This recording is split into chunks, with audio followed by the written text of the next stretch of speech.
चाहे तपस्वी क्या है, पुजारी क्या है, क्या तपस्वी बनना चाहे, क्या पुजारी बनना चाहे। देखिए आर्थिक नीतियां हैं, उनके ऊपर बोलोगे भाई आप ये गलत कर रहे हैं, कहीं हमारी कमी बताओगे भाई यहाँ आप गलत हैं, या उसमें कुछ सुझाव दोगे अगर हम होते तो हम इसको ऐसे कर देते हैं।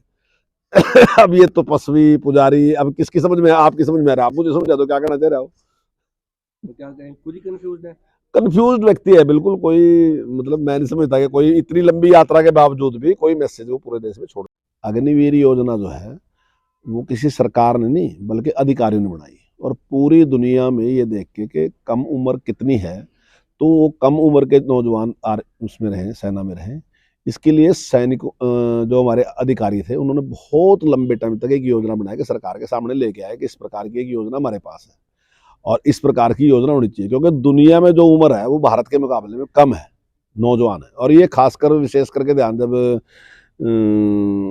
ये लड़ाई कारगिल की लड़ाई तब ये सामने आई कि इस प्रकार की समस्या आई कि जो कम उम्र के बच्चे थे वो ज़्यादा अच्छे तरीके से वो काम कर सकते थे। तो उसको सारे को देख के निर्णय है। तो इसमें वैसे बेरोजगारी कहाँ से आई, अब राहुल जी से पूछो जरा एक बार कहाँ से आई बेरोजगारी। अगर हम 100 अग्निवीर लेते हैं और 100 अग्निवीर में से 30 अग्निवीर की हमने भर्ती करनी थी, हमने 30 ही फौजी भर्ती करने थे सिर्फ, लेकिन हमने 30 फौजी भर्ती करने की बजाय हमने 100 फौजी भर्ती कर लिए। और 100 फौजी में से जो हमने जवान भर्ती करे 30 तो हमने बाद में रखे, उन 100 में से 30 तो हमने बाद में रख लिए, उनमें से 70 तो रिटायर होकर बाहर गए। और उन 70 को भी हमने जैसे ही उन्होंने ज्वाइन किया तो हमने उनकी पढ़ाई का शुरू किया। अब जो उन्हें ग्रेजुएट होना था, ग्रेजुएट होने के लिए जहां उन्होंने 3 साल लगाने थे अब उनको केवल 4 साल लग गए। 4 साल में ग्रेजुएट होगी तो बाहर निकले वो, 3 साल उन्हें बाहर भी लगाने थे और 4 साल में हमने उनको तनख्वाह भी दे दी और 4 साल में जितने टाइम उन्हें एक अच्छा पैकेज भी हमने दे दिया। अगर वो चाहें तो उसके बाद कोई अपना व्यापार भी कर सकते हैं, अपना काम भी कर सकते हैं और अच्छे स्वस्थ भी हो सकते हैं, और पढ़ाई जो उन्हें करनी थी वो पढ़ाई भी उन्होंने अपनी पूरी कर ली।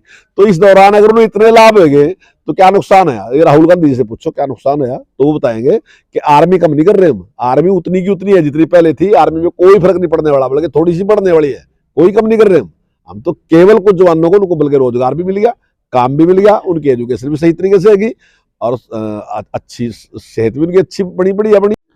देखिए विपक्ष का तो काम ही है, विपक्ष तो इसी प्रकार से बात करेगा। मैं नहीं समझता कि कोई इस यात्रा का कोई बहुत प्रभाव पड़ने वाला है, क्योंकि जो भी यात्राएं निकलती है ना जी वो कोई एक विजन होता है जिस बात को लेके निकलते हैं, और इस यात्रा का कोई विजन नहीं है। अगर आप देख रहे कहीं भी कोई अभी तक कोई गंभीर बात अभी तक नहीं की गई। 50% टाइम तो इसी बात पे है कि टी शर्ट पह के निकल रहे सर्दी में, कहने वाले हैं उनके पास कहने दे कुछ नहीं है, तो लगता नहीं है कुछ भी। ठीक है कार्यकर्ता थे उनके, वो वहाँ आए, उन्होंने स्वागत किया।